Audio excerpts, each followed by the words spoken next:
What you're feeling is not tiredness. That's the first thing I need you to understand before we go a single second further. Tiredness goes away with a good night's sleep. You can be tired after a long day, a difficult week, a month of too many obligations, and with adequate rest that resolves. What millions of people over 50 experience is something different entirely. A fatigue that's there when you wake up in the morning after 8 hours of sleep. That doesn't meaningfully improve with rest. That makes every activity cause more energy than it should. That comes with the sense that something fundamental has changed in how your body functions. Even when your blood tests say everything is normal, that pattern has a different name from tiredness. It has a specific, measurable, documented biochemical cause, and it has an intervention protocol that the scientific research has begun to articulate with a clarity I find genuinely encouraging. I'm Dr. Becker. I've spent years reviewing literature on aging biology, cellular metabolism, and mitochondrial physiology. The topic of fatigue in people over 50 is where basic science research connects most directly to people's daily experience. As always, before we go further, what I share here has educational purpose. If you take medication or have any diagnosed condition, speak with your doctor before making changes, especially with the supplements I'm going to mention. There are specific interactions with certain medications you need to know about. Today, I'm going to explain 3 things clearly. Why the difference between normal tiredness and what I call a mitochondrial warning signal is real and biochemical, not just conceptual.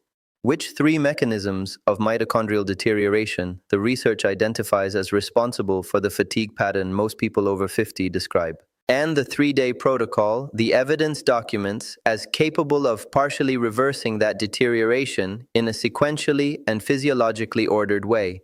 3 days, not 3 weeks, not 3 months, because the protocol is designed to activate first the cleaning, then the creation, then the protection of mitochondria in that specific order that the biology of the mitochondrial renewal system requires. If you find value in this, subscribing helps me keep doing this analysis. I'll only say it once. To understand why mitochondrial fatigue is different from normal tiredness, you need to understand what mitochondria actually do. Every cell in your body that has mitochondria, which is virtually all cells except mature red blood cells, depends on them to produce ATP. ATP is the universal energy currency of biology. Without ATP, there is no muscle contraction, no neural transmission, no protein synthesis, no temperature regulation, nothing that requires energy, which is everything a living organism does. An active muscle cell has between 1,000 and 2,000 mitochondria per cell. Heart muscle can have up to 5,000 because it never stops beating. Neurons in the brain have thousands because maintaining the membrane potential is energetically extremely expensive. Mitochondria aren't accessory organelles. They are literally the energy infrastructure for everything your body does. And that infrastructure ages. Research in cell metabolism and aging cell documents with quantitative data that mitochondrial function declines approximately 10% per decade after age 40. By 70, mitochondrial oxidative capacity can be reduced by up to 50% compared to age 40, half the cellular energy capacity. When that happens, the body can keep functioning. The way a car can keep running on half a tank, but the maximum power available is different. And when the system is under any additional demand, the reserve simply isn't there. The difference between normal tiredness and a mitochondrial warning signal is this. Tiredness is a temporary ATP deficit that resolves with rest. The mitochondrial signal is a structural deficit in the capacity to produce ATP that doesn't resolve with rest. Because the problem isn't how much you've spent, it's how much you can produce. Now, the 3 mechanisms, I want you to pay particular attention to the logic of how they connect to each other, because that connection is what explains why the intervention has to be sequential. The first mechanism is what I call the maintenance system blackout, and its central character is a molecule called NAD+. NAD+ nicotinamide adenine nucleotide is involved in more than 500 enzymatic reactions in your body. But the function that matters most for this context is its role as the activator of sirtuins, specifically 1 and 3. Think of sirtuins as the supervisors of mitochondrial maintenance. SIRT3 is physically located inside the mitochondria and directly regulates the efficiency of the protein complexes of the respiratory chain. Without active S3, those complexes become progressively less efficient. But for sirtuins to function, they need NAD plus as a substrate. They are NAD plus dependent enzymes. And here's the problem. NAD plus levels fall approximately 50% between ages 40 and 60. This decline is well documented across multiple reviews, including research from David Sinclair's group in Cell Metabolism and Nature Aging, and in independent reviews that confirm the same trend in human tissues. When NAD plus falls below a certain threshold, sirtuins can no longer activate with sufficient efficiency. SIRT1 doesn't activate PGC1 alpha, and when PGC1 alpha doesn't activate, there's no mitochondrial biogenesis. Old damaged mitochondria are not replaced with new ones. The system ages without renewal. The most accurate analogy I found NAD plus is the electricity of the cellular energy factory. Without electricity, the maintenance machines, the sirtuins don't start up the old machines. The damaged mitochondria don't get replaced. The whole system operates in emergency mode, producing what it can with what it has, but without the capacity to renew itself. The daily consequence is exactly the pattern that describes mitochondrial fatigue.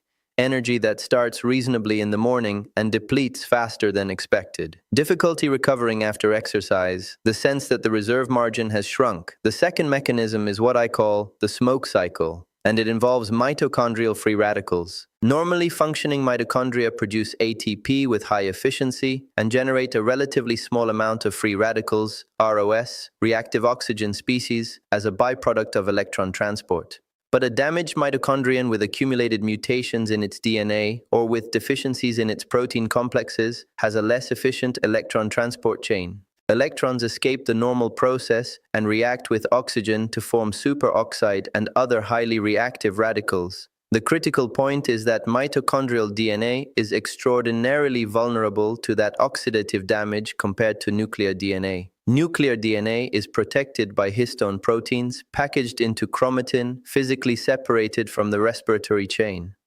Mitochondrial DNA, in contrast, is completely exposed in the mitochondrial matrix without histone protection, inches away from the complexes generating those free radicals, and mitochondrial DNA repair systems are significantly less efficient than those for nuclear DNA. The result is a positive feedback loop. Damaged mitochondria produce more free radicals. Free radicals damage more mitochondrial DNA. More mutations in mitochondrial DNA produce more dysfunctional mitochondria that produce even more free radicals. The cycle accelerates over time. It's like an engine that loses efficiency and produces more smoke. The smoke damages the engine further. The more damaged engine produces more smoke. Without external intervention that cleans out the damaged mitochondria and replaces them with new ones, the cycle doesn't stop on its own, it simply amplifies. Mfaji, the selective elimination process for dysfunctional mitochondria, is the natural quality control mechanism that breaks this cycle. But empathy also declines with age. The signaling machinery that identifies and eliminates damaged mitochondria becomes less sensitive. Damaged mitochondria accumulate instead of being eliminated. The smoke cycle has fewer interruptions. The third mechanism is the most concrete and, in terms of intervention, the most actionable. Its main character is CoQ10, coenzyme Q10. CoQ10 is the electron carrier between complexes 1 and 2 and complex 3 of the mitochondrial respiratory chain. It's literally the messenger that carries electrons from one station to the next in the ATP production process. If CoQ10 is insufficient, electrons aren't transferred correctly between the complexes. Instead of completing the cycle and producing ATP, they escape and form superoxide, less energy produced and more oxidative stress generated simultaneously. A systematic review and meta-analysis published in Aging Research Reviews in 2023 documents that CoQ10 levels decline by up to 65% between ages 20 and 80. That is a massive reduction in the most critical carrier of the respiratory chain. There's an additional factor especially relevant for a significant proportion of people over 50. Statins, the most prescribed cholesterol-lowering medications in the world, reduce endogenous CoQ10 levels by an additional 40%. The mechanism is direct. Statins inhibit HMG-CoA reductase, the enzyme that produces cholesterol. But that same enzyme also participates in CoQ10 synthesis. If you're on statins and experiencing muscle fatigue or muscle pain, which are the most common starting side effects, the biochemical connection to mitochondrial CoQ10 depletion is direct and well documented. That's a specific conversation to have with your doctor. The 3-day protocol is designed with the correct sequence of intervention. First, clean the damaged mitochondria, then create new ones, then protect what's been created. Reversing that sequence is far less effective because stimulating biogenesis without first cleaning the system accumulates new mitochondria in an environment still contaminated by the dysfunctional ones. Day 1 activates emphagy. The most potent and documented mechanism for activating emphagy is fasting. Research published in Nature Cell Biology and Cell Metabolism documents that fasting of 12 to 16 hours activates the proteins PINK1 and PARKIN, which are the master signaling proteins of emphagy. PINK1 accumulates on the outer membrane of dysfunctional mitochondria, recruits PARKIN, and the entire process of labeling and elimination of those mitochondria by the autophagosome is set in motion. The concrete implementation for day 1. Last meal of the previous day at 6 p.m. First meal at noon the following day. 16 hours of fasting. During that window, specifically in the morning of day 1, a 30-minute brisk walk in the fasted state amplifies the emphagy signal and directly activates PGC1 alpha. The combination of low glycogen plus moderate diaerobic exercise is one of the most potent mitochondrial renewal signals we know of, requiring no drug or supplement. If you also start CoQ10 ubiquino, the reduce more bioavailable form at 200 mg taken with your first meal containing some fat for absorption, you're supporting the function of the mitochondria that survive the cleaning process while the damaged ones are being eliminated. Day 2 is biogenesis, creating new, efficient mitochondria. Research on high-intensity interval training in the Journal of Physiology and the American Journal of Physiology documents that a single episode of high-intensity exercise can elevate PGC1 alpha mRNA levels up to tenfold within the first hours. For older adults with moderate fitness levels, you don't need sprints. 8 intervals of 20 seconds at a perceived exertion of 7 to 8 out of 10, followed by 10 seconds of rest on a stationary bike, brisk uphill walk, or any modality that's accessible and safe for you, are sufficient to generate that biogenesis signal. Day 2 is also when to initiate NAD plus support. NMN nicotinamide mononucleotide and its alternative NR-nicotinamide riboside are NAD plus precursors that in phase 2 clinical trials in humans have shown the ability to partially restore NAD plus levels in skeletal muscle. The study dose is in the range of 250 to 500 milligrams daily, taken fasted in the morning. The long-term safety evidence for NMN and NR in humans is still developing, with most long-duration trials currently ongoing as of this recording, so the conservative 250 mg dose is preferable until we have more data. Turmeric with black pepper at the day 2 meal contributes by activating EMPK and the NRF2 factor, the mitochondrial protection system against oxidative stress.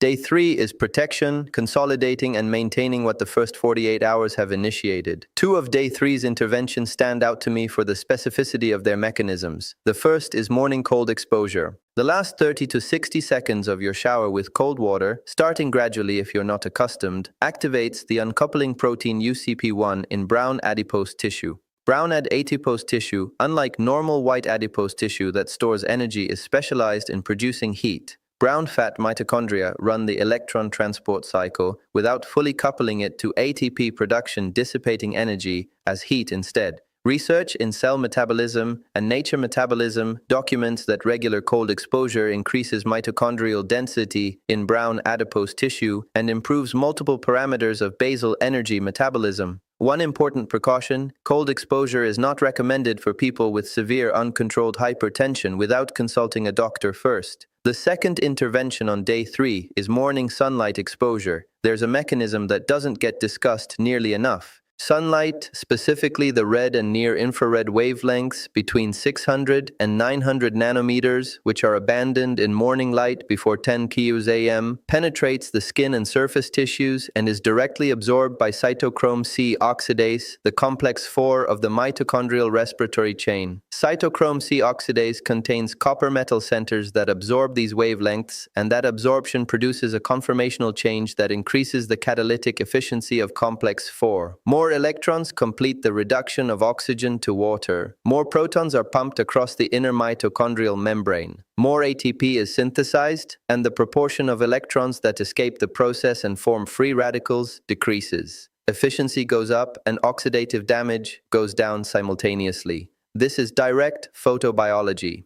Morning sunlight activates mitochondria photochemically without needing a metabolic intermediary. The light penetrates the skin, reaches the cells of surface tissues, and activates complex 4. A direct recharge of the batteries and completely free. 10 to 20 minutes of direct sunlight exposure in the first 2 hours after waking without sunglasses. So the light signal also reaches the retina and synchronizes the circadian clock. Face, arms, any reasonable exposed skin. Most people over 60 spend mornings indoors. They're wasting the most potent and free mitochondrial activation signal available every single day. Magnesium malate at 300 millimeters per day completes the day 3 protocol. Malate is a direct substrate of the mitochondrial Kb cycle, the central metabolic process that feeds the respiratory chain.